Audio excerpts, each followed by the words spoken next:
नमस्कार दोस्तों, आप पढ़ रहे हैं कक्षा 10वीं एनसीईआरटी गणित। आज हम पढ़ेंगे प्रश्नावली 4.2 के प्रश्न क्रमांक 5 और प्रश्न क्रमांक 6 को।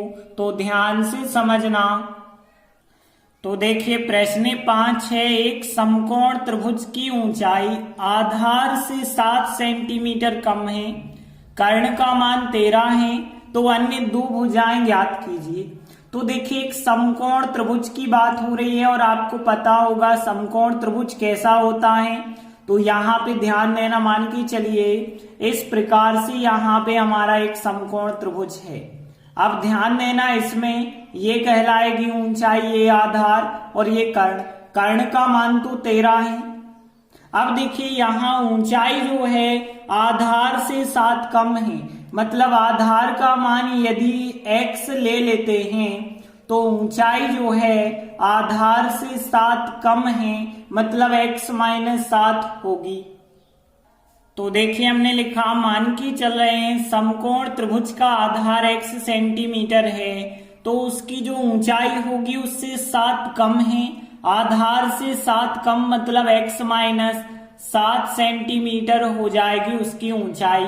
अब देखिए, प्रश्न में दिया है कर्ण का मान 13। तो देखिए, हमने लिखा प्रश्नानुसार कर्ण का मान 13 सेंटीमीटर दिया गया है। अब आप देखें, हमारे पास एक समकोण त्रिभुज था, उसमें आधार थी, ऊंचाई थी, कर्ण था। इसका मतलब है हम इस सवाल में पाइथागोरस प्रमेय लगा सकते हैं, तभी हम समीकरण को बना पाएंगे। तो देखिए, हम पाइथागोरस प्रमेय लगाते हैं। अब पाइथागोरस प्रमेय आपको पता होगा कि कर्ण का वर्ग अन्य दो भुजाओं के वर्गों के योग के बराबर होता है, या फिर कर्ण का वर्ग बराबर लंब का वर्ग प्लस आधार का वर्ग। लेकिन यहाँ ध्यान रखना, आधार दिया है, कर्ण दिया है, लंब मतलब ऊंचाई हो जाएगी। तो हम पाइथागोरस प्रमेय को ऐसा भी कह सकते हैं कि यहाँ लंब की जगह ऊंचाई कह दें, तो यहाँ पे ऊंचाई का वर्ग प्लस आधार का वर्ग बराबर होता है कर्ण का वर्ग। यही हमने जो बताया ना, लंब का वर्ग प्लस आधार का वर्ग बराबर होता है कर्ण का वर्ग। तो यही हमने नियम लगा दिया। अब यहाँ लंब की जगह ऊंचाई दी गई है तो ऊंचाई लिखा। अब देखिए, ऊंचाई का मान x - 7 है, इसका वर्ग प्लस आधार का मान हमने x लिया है, x का वर्ग, और फिर कर्ण का मान कितना है प्रश्न में 13 है, तो 13 का वर्ग। अब देखिए, यहाँ x - 7 का हमें वर्ग करना है। तो देखिए, एक सर्वसमीका a + b का होल स्क्वायर की तो ये होती है, लेकिन यहाँ a - b वाली आपको लगानी होगी। तो a - b का वर्ग बराबर a वर्ग माइनस के 2ab प्लस का b वर्ग, ये सर्वसमीका आपको लगानी होगी। तो देखिए, a का मान x होगा, b का मान 7 होगा। तो देखिए, a का वर्ग मतलब x का वर्ग, फिर आएगा माइनस 2ab, तो 2, a का मान x और b का मान 7, और इन तीनों का गुणा करेंगे 2ab का, तो 7 दूनी 14x हो जाएगा। और फिर b का वर्ग मतलब 7 का वर्ग करेंगे तो 49 आएगा। x का वर्ग तो x वर्ग ही रहेगा, और यहाँ पे 13 का वर्ग हो जाएगा 169। अब देखिए आगे, यहाँ 1x वर्ग और 1x वर्ग हो गए 2x वर्ग, और यहाँ पे 14x लिखे हमने, 49 के 49 लिखे, 169 को भी इस तरफ लाए, माइनस के हो गए बराबर, कुछ नहीं बचा मतलब 0। अब देखिए आगे, यदि हम देखें तो 2x वर्ग माइनस के 14x हैं, देखिए 49 धन के हैं, 169 ऋण के हैं, तो यहाँ माइनस के 120 बच जाएंगे बराबर 0 का 0। अब देखिए, वैसे हम यहाँ देखें जो द्विघात समीकरण प्राप्त हो रहा है, आप चाहें तो इसके डायरेक्ट गुणनखंड रखें, या फिर पहले देखें तो 2 का भाग पूरे समीकरण में जा रहा, तो 2 से भाग कर देना। तो देखिए, हम पूरे समीकरण में 2 से भाग देते हैं, तो 2 का भाग देंगे तो 2 से 2 कट जाएगा x वर्ग, 14 में 2 से भाग देंगे 7x होगा, 120 में करेंगे 2 से भाग 60 होगा। अब देखिए, 2 से भाग देने का परिणाम क्या हुआ कि यहाँ पे छोटी संख्याएं बन गई। अब गुणनखंड निकालना आसान हो जाएगा।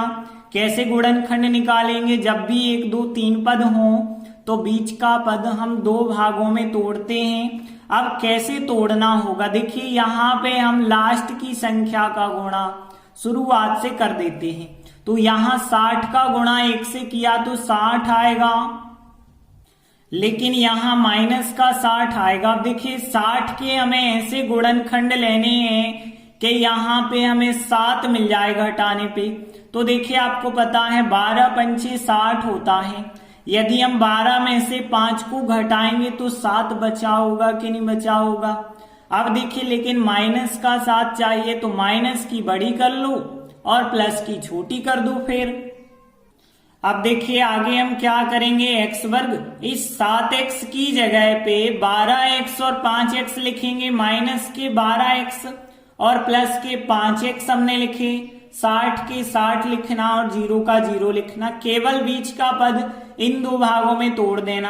अब देखिए 1 2 3 4 पद हो गए, इन 2 में से कॉमन, इन 2 में से कॉमन, यहाँ x, तो x कॉमन निकालेंगे आप।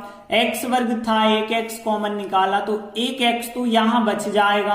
अब 12x, x कॉमन निकल गया तो बच गए यहाँ पे 12, प्लस मिला तो प्लस लिख दीजिए। अब यहां जब x माइनस 12 आया तो यहाँ के कोष्टक में भी x माइनस 12 ही आएगा, बराबर 0 का 0। अब यहाँ जब 5x थे और अंदर बचा है x, इसका मतलब है 5 कॉमन निकल गए होंगे। अब देखिए x माइनस 12 जो 2 बार दिख रहा है, इसे हम 1 बार लिखते हैं। बाकी बचा x प्लस 5, इसे हम दूसरे कोष्टक में लिख देते हैं और बराबर 0 चल रहा है। अब देखिए हमें यदि x का मान ज्ञात करना है तो इन गुणनखंडों को 0 के बराबर अलग अलग लेना पड़ेगा। तो x माइनस 12 बराबर 0 रखेंगे तथा यहाँ x प्लस 5 बराबर भी हमें 0 लेना पड़ेगा। अलग अलग 0 के बराबर ले लेते हैं। यहाँ पे देखें x बराबर माइनस के 12 जब उस तरफ जाएंगे तो प्लस के 12 हो जाएंगे, और यहाँ पे देखें x बराबर 5 जब उस तरफ जाएगा तो माइनस का 5 हो जाएगा। अब देखिए यहाँ जो x का मान -5 आया ये मान्य नहीं होगा, क्योंकि हमने माना है आधार का मान x है और x का मान -5 नहीं हो सकता, क्योंकि किसी भी त्रिभुज की भुजा जो है ऋणात्मक तो हो ही नहीं सकती है। तो देखिए हमने लिखा यहाँ x बराबर -5 मान्य नहीं होगा, क्योंकि आधार माना है और आधार का मान ऋणात्मक नहीं हो सकता, इसलिए x बराबर 12 मान्य होगा। अब देखिए जब x का मान 12 आ गया तो समकोण त्रिभुज का आधार जो x माना था वो 12 हो जाएगा।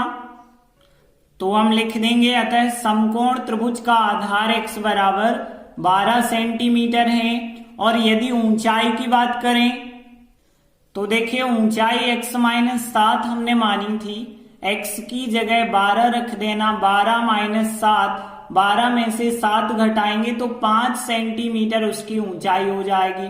तो देखिए हमें शेष 2 भुजाएं बतानी थी, वो क्या होगी, एक 12 होगी और एक 5 हो जाएगी। इस प्रकार से प्रश्न 5 कंप्लीट हुआ।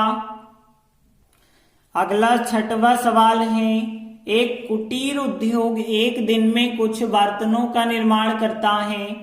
एक विशेष दिन यह देखा गया कि प्रत्येक नंग की निर्माण लागत कितनी है? निर्माण किए गए बर्तनों की संख्या के दुगने से 3 अधिक है।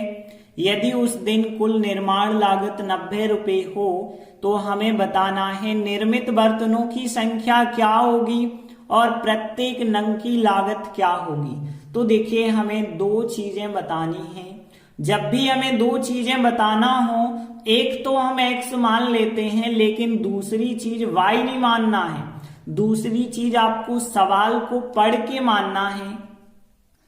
तो देखिए हमने माना निर्मित बर्तनों की संख्या x है। अब देखिए प्रत्येक नंग की लागत भी तो हमें ज्ञात करना है, तो इसे क्या मानेंगे? तो हमने प्रश्न पढ़ा, यहाँ पे देखिए लिखा है प्रत्येक नंग की निर्माण लागत कितनी है? उस दिन निर्माण किए गए बर्तनों की संख्या के दुगने से 3 अधिक।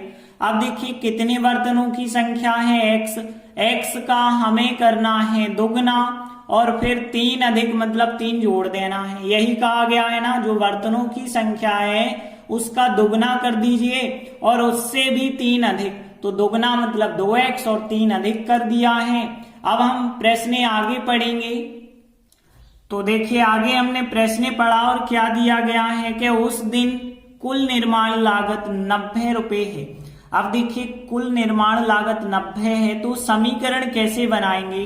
तो देखिए बर्तनों की संख्या का गुणा यदि प्रत्येक नंग की लागत से कर दिया जाए तो हमें कुल लागत प्राप्त हो जाती है। जैसे हमने कहा यदि मान के चलिए बर्तनों की संख्या है 10 और एक बर्तन बनता है 5 रुपए का, तो कुल लागत कितनी आएगी 10 बर्तनों को बनाने में? तो आप कहेंगे 50 आएगी, क्योंकि 10 बर्तन बना रहे हैं, एक बर्तन 5 का बन रहा, तो 10 पौने 50।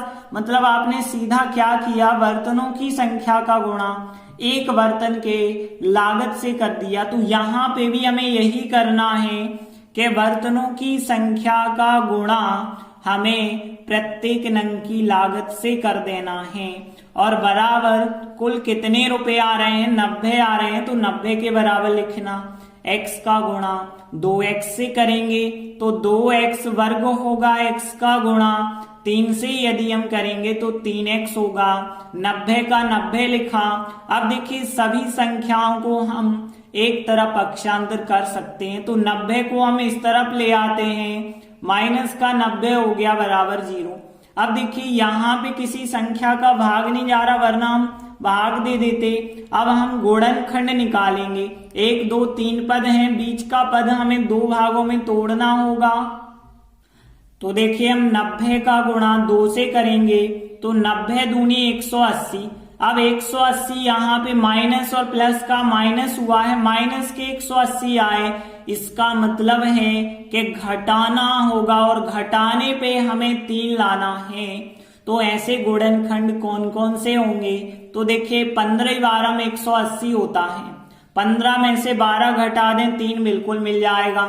अब हमें धन का 3 चाहिए, धन की बड़ी कर लो, ऋण की छोटी कर दो। तो देखिए हम 2x वर्ग तो लिखेंगे, लेकिन इस 3x की जगह प्लस के 15x लिखेंगे और माइनस के हम 12x लिखेंगे और 90 का 90 लिखेंगे बराबर 0।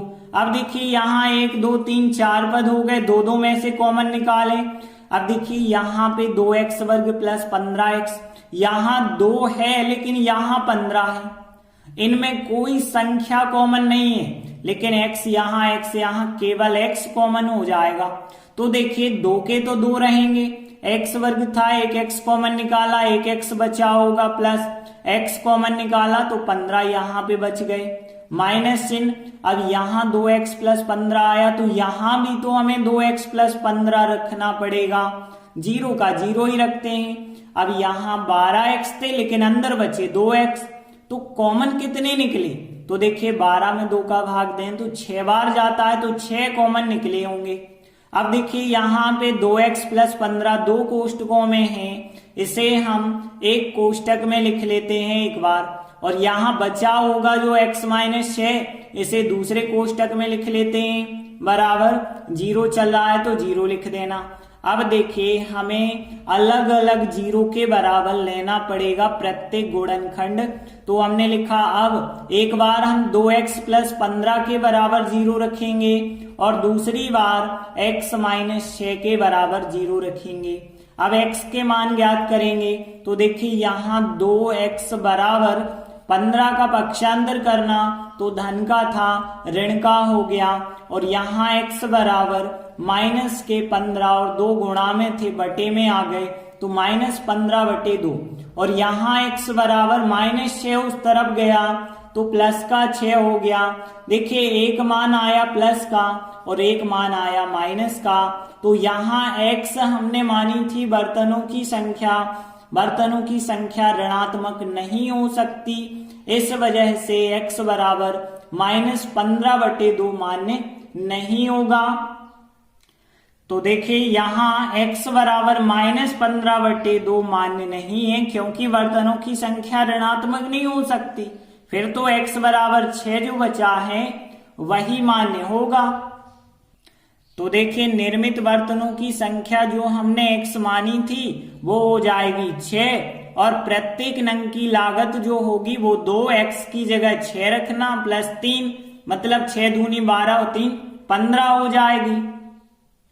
तो देखिए हम लिखेंगे अतः निर्मित वर्तनों की संख्या x बराबर 6 हो जाएगी, और प्रत्येक नंग की लागत जो है वो क्या है 2x प्लस 3 है। अब देखिए हम क्या करेंगे, 2x की जगह 6 रखेंगे प्लस 3, तो यहाँ पे देखिए क्या हो जाएगा 6 दूनी 12 हो जाएगा प्लस 3, और 12 और 3 जोड़ेंगे तो 15 आ जाएगा, मतलब 15 रुपए यहाँ पे आ गया। तो इस प्रकार से दो चीजें हमें बतानी थी, एक तो निर्मित वर्तनों की संख्या और एक प्रत्येक नंग की लागत। तो एक 6 आंसर होगा, एक 15 आंसर हो जाएगा। इस प्रकार से छठवां सवाल भी कंप्लीट हुआ। धन्यवाद।